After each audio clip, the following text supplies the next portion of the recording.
Continuamos con el tema de triángulos. Vamos a estudiar ahora las figuras afines al triángulo, las figuras más cercanas al triángulo. Sucede que como el triángulo es una figura de tres lados, se entiende que las figuras más cercanas al triángulo serán aquellas que tienen una cantidad de lados parecida a la del triángulo cercana. Y eso sería la figura de cuatro lados. Estamos hablando de los cuadriláteros. No vamos a hacer un tratado acerca de los cuadriláteros, solamente vamos a mencionar algunas relaciones básicas que se necesitan para resolver los problemas de triángulos. Bueno, formar cuadriláteros no es nada complicado, se marcan 4 puntos en un plano y luego se los une hasta cerrar la figura, y eso nos da 3 opciones. Se puede formar un cuadrilátero de esta forma, que sería un cuadrilátero, vamos a llamarle cuadrilátero cruzado. Se puede formar un cuadrilátero de esta manera, y a ese se le conoce como cuadrilátero cóncavo. O se puede formar un cuadrilátero así, y este sería el cuadrilátero convexo. Cada uno de esos cuadriláteros tiene sus propiedades y vamos a conocerlas ahora. Primero, en el cuadrilátero cruzado, tú puedes ver que por motivo de que hay un cruce, se generan 2 triángulos, y esos 2 triángulos tienen un ángulo interior en común. Por razón de que existe un ángulo interior común, se llega a cumplir que la suma de estos 2 ángulos del triángulo que está hacia la izquierda es igual a la suma de los 2 ángulos que están en el otro triángulo. Es decir, ya que tenemos acá las medidas colocadas, podríamos decir que alfa más beta es igual a teta más omega. ¿Sí? Vamos a escribir aquí. Alfa más beta es igual a teta más omega.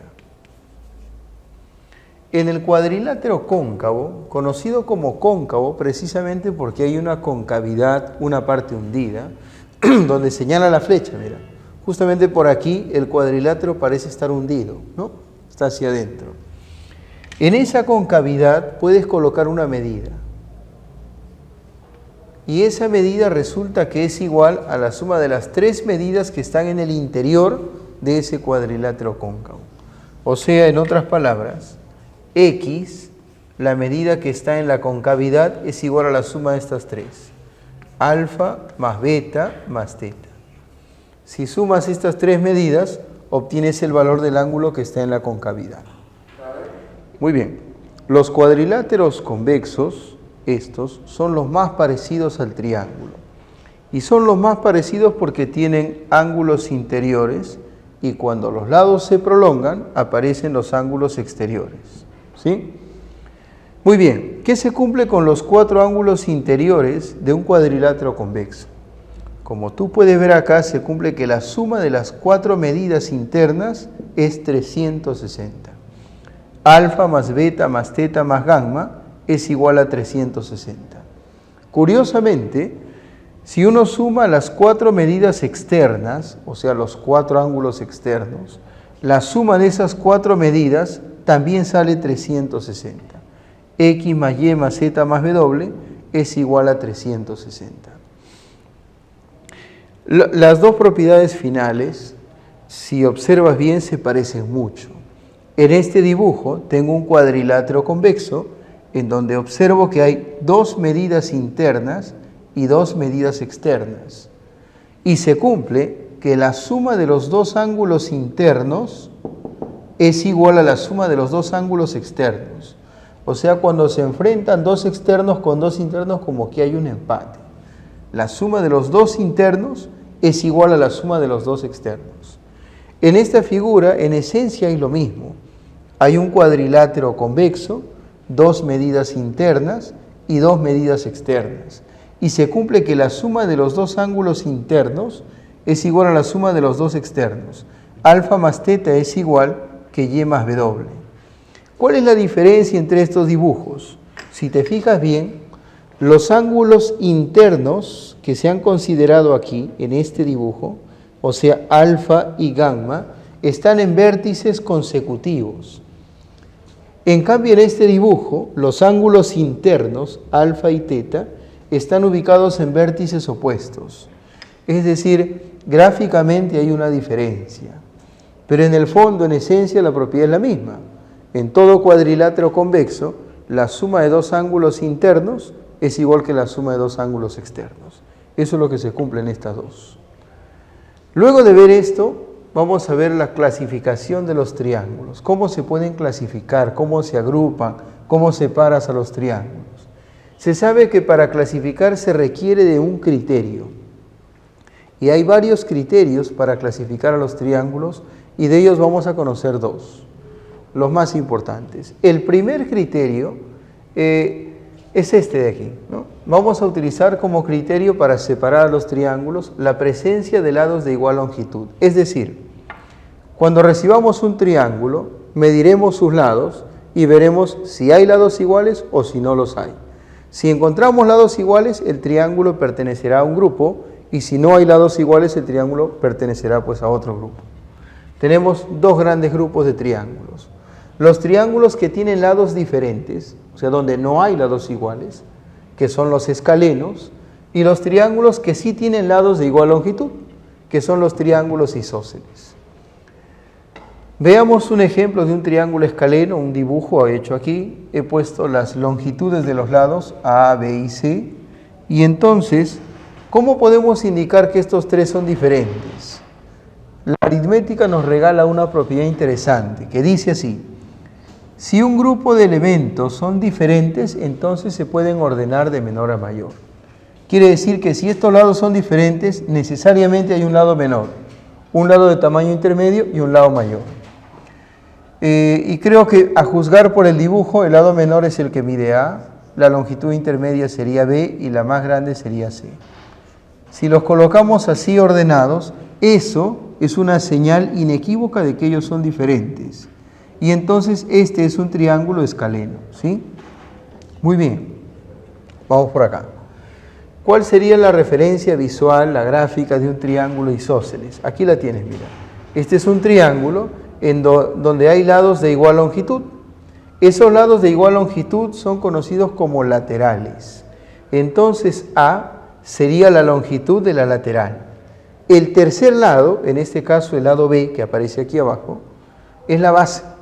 Así que B sería la longitud de la base. En todo triángulo isósceles vas a encontrar lados iguales, que son las laterales, y un tercer lado, que es la base.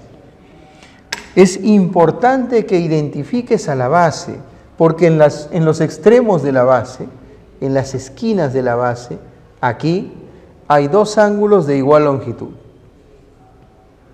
Ah, mira. Es curioso, pero este ángulo es el opuesto a este lado, a esta lateral. Y este ángulo es el opuesto a esta lateral. Así se dice. Entonces, los ángulos opuestos a las laterales, estos dos son iguales. O los ángulos pegados, adyacentes a la base, son de igual medida. O se puede decir que los ángulos que están en los extremos de la base tienen medida. Ahí está. Siempre vas a encontrar ángulos de igual medida en un triángulo isósceles y entonces eso nos deja pensando en el escaleno. En el escaleno, las medidas de los ángulos son diferentes. O sea que para descubrir si un triángulo es escaleno, no necesariamente debo conocer cuánto miden sus lados. También podría averiguar qué pasa con los ángulos. Pero solamente debo saber si los ángulos son diferentes o son iguales. Si los ángulos son diferentes, el triángulo es escaleno. Eso va a implicar que los lados también sean diferentes. Volvamos al triángulo isósceles. Aquí está el triángulo isósceles con sus laterales iguales, su base y sus ángulos iguales.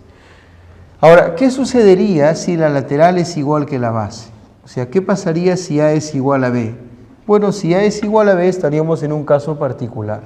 Aquí está. Si es que A es igual a B, entonces los tres lados son iguales. Este triángulo es el conocido triángulo equilátero. Sus ángulos, los tres, serían de igual medida. Y como se sabe que deben sumar 180, cada uno mediría 60 grados. Listo. Ojo, el triángulo equilátero es un caso particular del triángulo isósceles. Está dentro del grupo de los isósceles, ¿sí? El triángulo equilátero es también un triángulo isósceles. Sobre eso te podrían hacer algunas preguntas teóricas. Por ejemplo, ¿sería correcto afirmar que todo triángulo equilátero es isósceles? Sí, es verdadero. ¿Sería correcto afirmar que todo triángulo isósceles es equilátero? Eso es falso. No necesariamente. Hay triángulos isósceles en donde la base es diferente, ¿no? Ese triángulo ya no sería equilátero. Tenemos un ejercicio para aplicar estos conceptos de las figuras afines y de los triángulos isósceles. Fíjate, en este esquema, en esta gráfica, se nos pide calcular el valor de x. Hay varias x por ahí y se nos informa que AC es igual a BD. O sea que esta distancia que está abajo es igual a esta otra de aquí, ¿no? Bueno, en base a eso hay que resolver el problema para no estropear este esquema, para que lo tengas ahí. He hecho un dibujo así como este aquí abajo y voy a trabajar por acá. En primer lugar, no debo olvidar que la distancia de A hasta C es igual a la distancia BD. Entonces voy a ponerle aquí A minúscula a esta longitud y esta longitud también será A minúscula. Muy bien. Yo creo que todos podemos identificar de manera más o menos sencilla la presencia de un cuadrilátero cóncavo. Ese cuadrilátero cóncavo es el que estoy salpicando de puntos verdes. Ahí está. ¿Y qué se cumple en un cuadrilátero cóncavo? Bueno, se cumple que hay un ángulo precisamente en la concavidad donde el cuadrilátero parece estar hundido. Y ese ángulo se calcula sumando las tres medidas que están en el interior. ¿Te acuerdas? ¿Cuánto es x más 5x y más otra x? Sería 7x, ¿no es cierto? Sumando estas tres medidas se obtiene este valor. Sumando esas tres medidas tenemos 7x. Y entonces observamos, felices, que aquí hay un triángulo que tiene dos ángulos iguales. Y si tiene ángulos iguales, es un triángulo isósceles.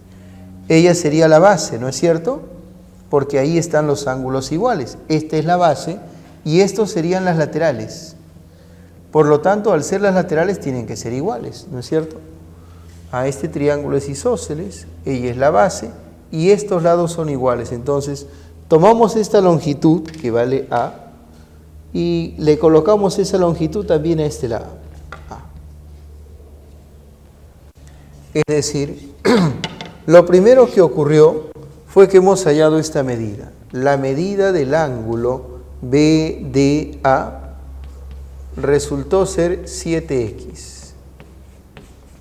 Y eso gracias al cuadrilátero cóncavo. ¿Recuerdas, no? Listo. Usando la propiedad del cóncavo, obtuvimos que este ángulo vale 7x. Eso nos llevó a la conclusión de que este triángulo ABD es isósceles. El triángulo ABD es isósceles. Y decimos entonces que este lado AB es igual que el lado BD. Ambos valen A. Ah, mira, el lado A resulta que es igual al lado BD. Ambos miden A. Hasta ahí hemos llegado. Sin embargo, si te fijas bien, esto vale A y esto vale A también. Y si estos lados son iguales, entonces es correcto afirmar que este triángulo grandote sería también un triángulo isósceles. Para no complicar el dibujo voy a hacer un esquema acá. Voy a dibujar el triángulo ABC. Bueno, voy a dibujar uno al menos que se le parezca, ¿no? Lo suficiente. Ahí está. Este esquemita representa el triángulo ABC. Aquí está. Y entonces la pregunta es, ¿cuánto es la distancia desde A hasta B? Desde A hasta B la distancia es A minúscula. ¿Cuánto es la distancia desde A hasta C? También es A minúscula. Acá está. Eso hace que él sea, de todas maneras, un triángulo isósceles. Ella sería la base. Y si ella es la base, estos ángulos que están pegados a la base son iguales. Él se conoce. En el punto C, en el vértice C, tenemos 5x. Quiere decir que aquí también debemos tener 5x. Y en el vértice A Si juntamos el 7x con la x, sumando sale 8x. Y listo. Listo. El hecho de que ellos sean iguales nos llevó a asegurar que esta medida es igual que la de arriba y ya podemos calcular x sumando los ángulos internos. ¿Qué podemos decir ahora? Creo que la suma de estos tres ángulos internos, o sea que 5x más 5x más 8x, eso es igual a 180. Esto sale 18x.